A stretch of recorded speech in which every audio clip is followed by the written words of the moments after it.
CU affects only adults. Is that true?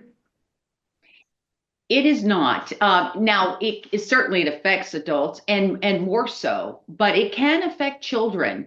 If you look at the prevalence factors, depending on the source, that you're getting your information from, roughly it can be 1 in 100 for adults and 1 in 300 as far as allergic individuals for chronic urticaria. So we do see a difference there.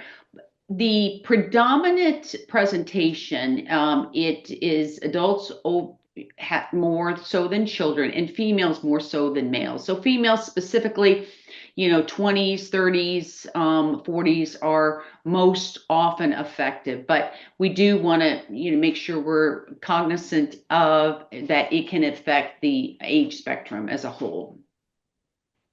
So up to like 1%, it may be up to 1, max up to 5% of the total population might experience chronic urticaria. And then of that, a much smaller percentage of children have been identified, but children are more apt to have acute hives, and a lot of times they'll have from viral infections and things of that. When they actually are more persistent, then we do need to look for other underlying causes, because there are some chronic conditions in children that can present as persistent hives.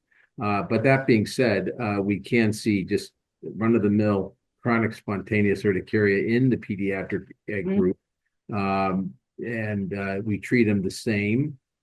Similarly, again, some medicines are not approved at young ages, but the H1 antihistamines are, as is omalizumab. So we can, use this now in younger individuals as well. So I think that, we have to be cognizant of how this presents, and it's a different population, so a different what we call differential diagnosis, things to consider. One of the things we didn't talk about was mimickers of urticaria. And there's a lot of conditions that mimic urticaria, because one of the characteristics of hives is that they come and go. They're evanescent.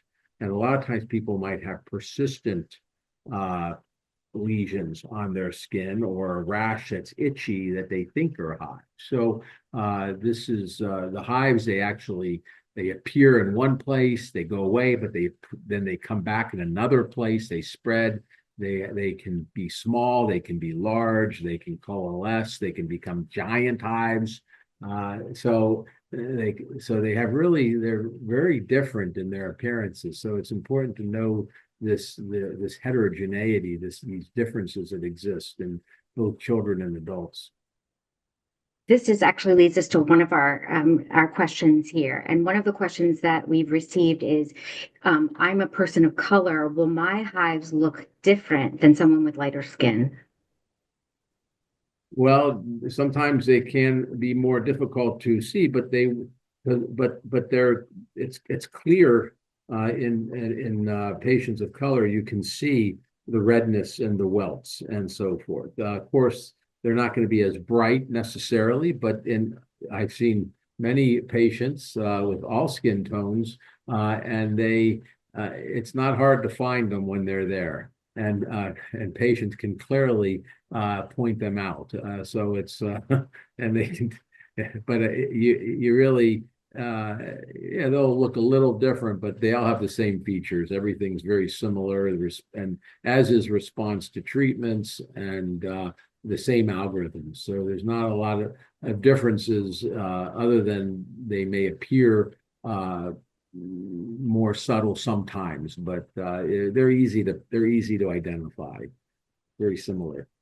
So this should not be an extra challenge for a healthcare professional who's treating a person of color. No, and you have to listen to patients. I find that the biggest thing is to listen to people, because they know more about their body. A lot of times patients are just kind of dismissed, especially when they present and say they have had hives, but they're not there.